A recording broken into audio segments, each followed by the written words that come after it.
Egaa akkuma beekamu maqaa adda bilisummaa Oromootiin namni miseensa ta'es kan miseensa hin taanes itti reebamaa ture, itti ajjeefamaa ture, biyyaatti ari'amaa ture jechuudha. Abaa'oo yookaan adda bilisummaa Oromoo jechuun Oromoo ajjeesuudhaaf hidhuudhaaf taargaa itti maxxansanidha. Kun immoo maalinni jechuma sadan kana yoo fudhanne abaa'oo jechuun adda bilisummaa Oromoo jechuudha. Namni qulqulluu dhiigaan Oromoo ta'e hundi bilisa bahuu kan hin barbaadin hin jiru jechuudha. Rakkoo keessaa bahuu kan hin barbaadin hin jiru jechuudha. Kanaaf maqaa dhaaba kanaatiin irra caalaan jechuu nan danda'a. Kan miseensa ta'e osoo hin taane, kan waraqaa miseensummaa qabaatee buusii miseensummaa buuse osoo hin taane, otoo miseensa hin ta'in Oromoo qulqulluu waan ta'eef qofa maqaa kanaatiin kan hidhaa umurii, kan torchariitti ta'e, kan lukti irraa cite, kan ajjeefame hedduutu jira jechuudha. Kanaaf ummata Oromoo maraaf kun guyyaa guddaadha. Guyyaa seena qabeessa jedheetii yaada jechuudha. Mee Hacaaluu Tarii booda waltajjii irratti si agarra. Waltajjii irratti si agarra.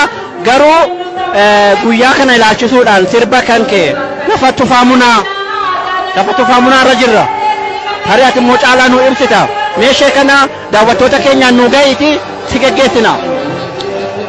Dhugaa sa'uudhaaf yeroo dhiyoo kana torban tokkoon dura kan obboleessi kiyya na jalaa boqotee shaakalli irreen goone garuu guyyaan kun guyyaa seena qabeessa guyyaa Oromoon eeggachaa ture gatii ta'eef irraa nafu jedheen dhufe erga jettees immoo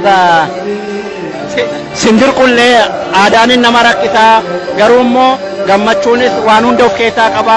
Obboleessi kee obboleessa Oromoo hundaati. Nu hundarraa dhabne isa kana Waaqayyo lubbuu isaa maaru garuu miira uummanni itti si eegutti immoo waan lama wal keessa jira jechuudha. Jechoota lamaan tokko jechuun konooliiwwan dabaree argadhee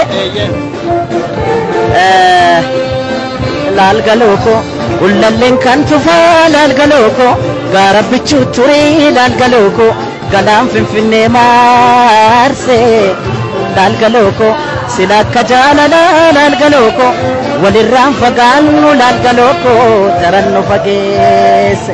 Baay'ee si galateeffanna.